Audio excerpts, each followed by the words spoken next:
স্বাগত জানাচ্ছি আন্তর্জাতিক সংবাদে। শুরুতেই সংবাদ শিরোনাম, পরে বিস্তারিত। এবার নতুন যুদ্ধের সতর্কবার্তা ইরানের, ঘরে ঘরে প্রস্তুতির আহ্বান। আরও জানিয়ে দেব, মহড়ার সময় F-16 বিধ্বস্ত, বেঁচে নেই পাইলট।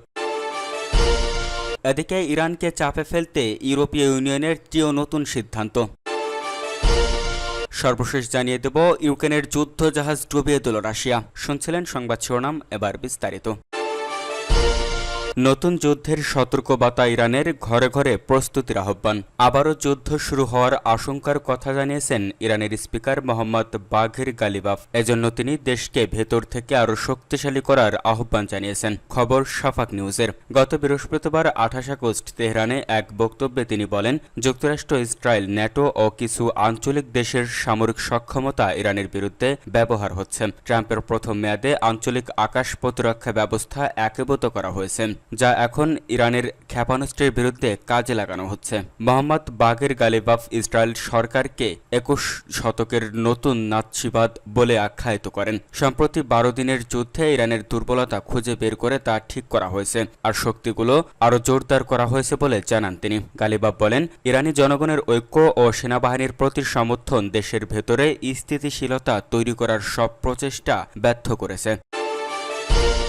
মহড়ার সময় F-16 বিধ্বস্ত, বেঁচে নেই পাইলট। পোল্যান্ডের রাডোমে বিমান প্রদর্শনের মহড়া চলাকালীন পোলিশ বিমান বাহিনীর একটি F-16 যুদ্ধ বিমান বিধ্বস্ত হয়েছে। দুর্ঘটনায় একজন পাইলট নিহত হয়েছে। পোল্যান্ডের প্রতিরক্ষামন্ত্রী ভ্লাদিস্লাভ কোসিনিয়া কামিসস জানিয়েছেন, নিহত পাইলট একজন অফিসার ছিলেন, যিনি দেশের সেবায় সর্বদা নিষ্ঠা ও সাহস প্রদর্শন করেছে। তিনি পরিবার ও প্রিয়জনদের প্রতি গভীর সমবেদনা জানিয়েছেন। পোল্যান্ডের প্রধানমন্ত্রী ডোনাল্ড স্কটও নিহত পাইলটদের পরিবারের প্রতি সমবেদনা জানিয়েছেন, তবে তাৎক্ষণিকভাবে পাইলটের পরিচয় জানা যায়নি। রয়টার্সের বরাতে জানা গেছে, দুর্ঘটনাটি পোজনানের কাছে 31তম ট্যাকটিক্যাল এয়ার বেস থেকে ঘটেছে।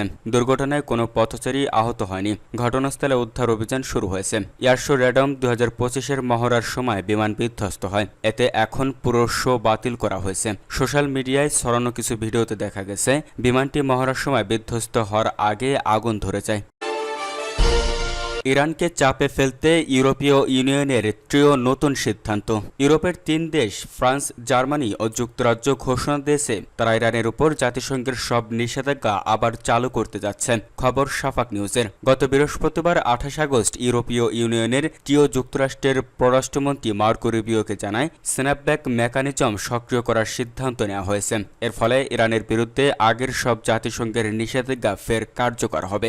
আমেরিকান গণমাধ্যম জানিয়েছে, ভাই ইউরোপীয় ও ইরানি কূটনৈতিকদের বৈঠক কোনো অগ্রগতি না হয় এই সিদ্ধান্ত নেওয়া হয়েছে। তবে ইউরোপীয় এক কূটনৈতিক বলেছেন, এটি কূটনৈতিক প্রক্রিয়ার সমাপ্তি নয়। নিষেধাজ্ঞা কার্যকর হওয়ার আগে কয়েক সপ্তাহ ইরানের সঙ্গে আলোচনার সুযোগ খোলা থাকবে। অন্যদিকে ইরান হুঁশিয়ারি দিয়েছে, ইউরোপ নিষেধাজ্ঞা ফের চালু করলে তারা আন্তর্জাতিক পরমাণু শক্তি সংস্থার সঙ্গে সহযোগিতা কমিয়ে দেবে। ইরানের পররাষ্ট্রমন্ত্রী আব্বাস আরাগচি বলেন, তেহরান কোনোভাবেই জাতিসংঘ নিরাপত্তা পরিষদের 2231 নম্বর প্রস্তাবনার মেয়াদ বাড়ানো বা স্ন্যাপব্যাক বিলম্বিত করা মেনে নেবে না। এ নিয়ে ইরান তার মিত্রদের সঙ্গে পরামর্শ করবে।